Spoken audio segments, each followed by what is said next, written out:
欢迎来到新兴消息频道，请订阅频道，所以大家不要错过当天最热门的新闻。我们今天的时事通讯包括以下内容：陈哲远李沁戏外互动甜度爆表，撒糖不断引热议，难道真的因戏生情？娱乐圈的糖总是来得让人猝不及防，一场发布会，一场直播，一次对视就能掀起全网课堂的狂潮。陈哲远与李沁这对因新剧《春夜之役》结缘的荧幕搭档，最近正站在这样一场风暴的中心。有人说他们是今年最自然的一对 CP， 也有人笑言这大概是因戏生情的典型样本。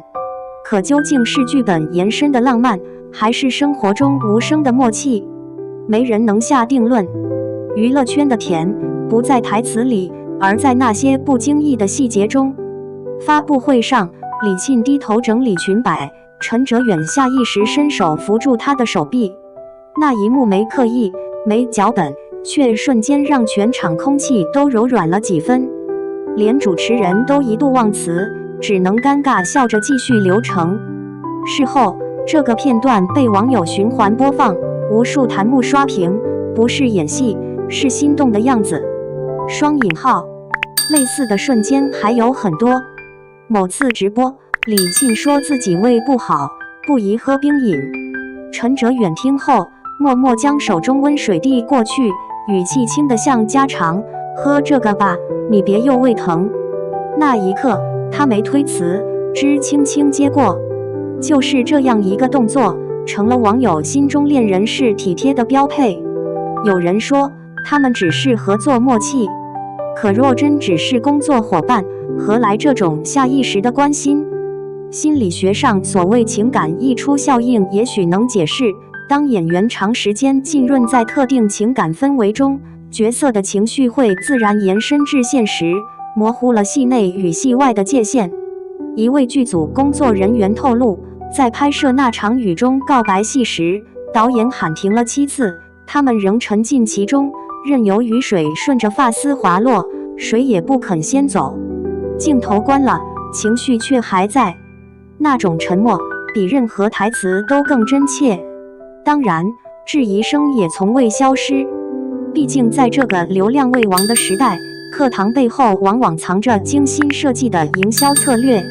数据显示，自《春夜之役》官宣以来，两人的互动话题阅读量已突破48亿，粉丝群体日益庞大，甚至催生了不少 CP 剪辑号。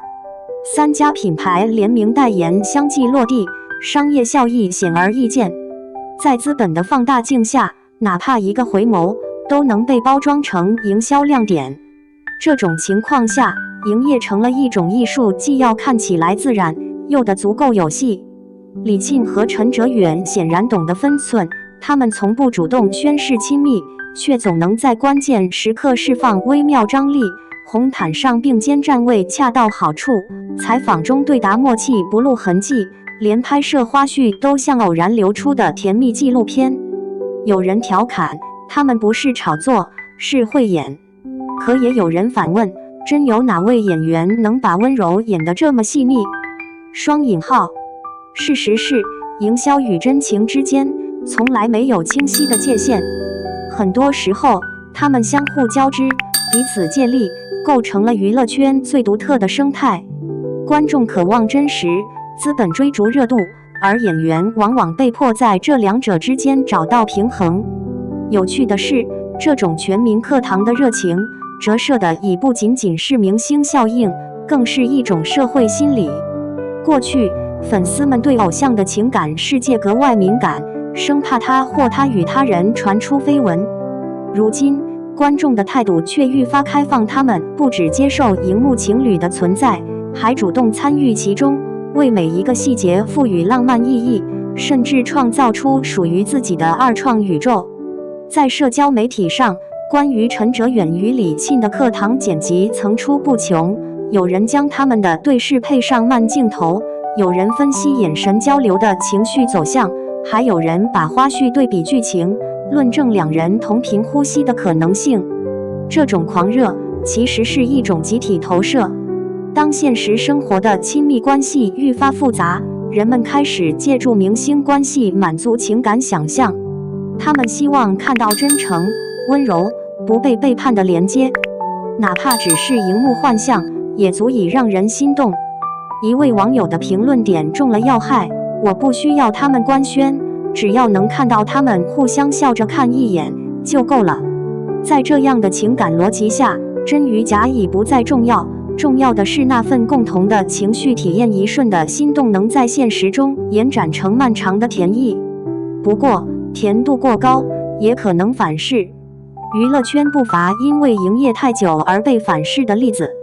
杨幂与霍建华曾因《仙剑奇侠传3》被粉丝强行组成 CP， 多年后她坦言，宣传期的亲密其实挺尴尬的。反观赵丽颖与冯绍峰，当年在《知否》里几乎零互动，反倒在戏外走到一起。这说明感情的真伪从不取决于表面的糖度，有时越是低调，越可能暗流汹涌；越是频繁互动，反而越容易消耗真情。对演员而言，课堂既是流量的馈赠，也是压力的枷锁。当观众的期待成为舆论的放大镜，每一次眼神，每一个动作都可能被无限解读。一旦双方后续合作减少，互动变冷，粉丝又容易感到被欺骗，甚至转向攻击。这种循环早已成为现代娱乐生态的宿命。甜蜜是流量密码，理性却成了稀缺资源。回到陈哲远与李沁，他们的特别之处在于，他们的互动并不喧闹，却始终让人感觉刚刚好。没有刻意安排的亲密举动，没有油腻的对话桥段，更多时候是一种看似漫不经心的默契。他说笑时，他侧头倾听；他开玩笑时，他自然接梗。两人的相处状态既不过火，也不疏离，就像那句被网友反复引用的描述，像旧时重逢，不用解释就能明白。双引号。在一次节目中，主持人提问李沁的理想型是什么，李沁还没开口，陈哲远轻轻接话：他喜欢话少，踏实的。李沁愣了几秒，笑着点头，那个表情胜过千言万语。或许他们只是朋友，也或许故事仍在悄悄生长。感情从来不该被外界催促，每一个眼神的流转，每一次笑意的停留，都有它的节奏。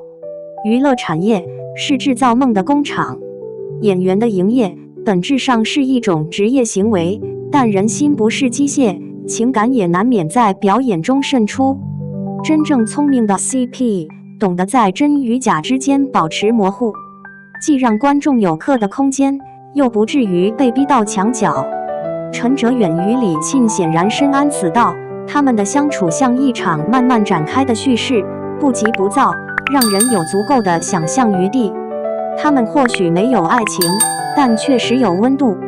那种温度是两个有才华的人在创作中产生的共鸣，是彼此尊重、欣赏、信任的结晶。它可能不会变成恋爱，却能成为一种比恋爱更长久的默契。结语：暧昧是最动人的阶段，感情最迷人的部分从来不是结果，而是那份不确定的悸动。或许多年后，我们依然会记得《春夜之翼》里他们的对视，记得那场雨中未完的告白，也记得他们在采访间轻轻一笑的默契。无论他们是否因戏生情，都不妨碍这段合作成为娱乐圈的一段佳话，因为他们让我们相信，在这个充满算计的时代，仍有人能把暧昧演得真诚，把情感呈现得温柔。也许答案早已藏在那句网友留言里：我不在乎他们是不是恋人，只要他们都好，就已经够甜了。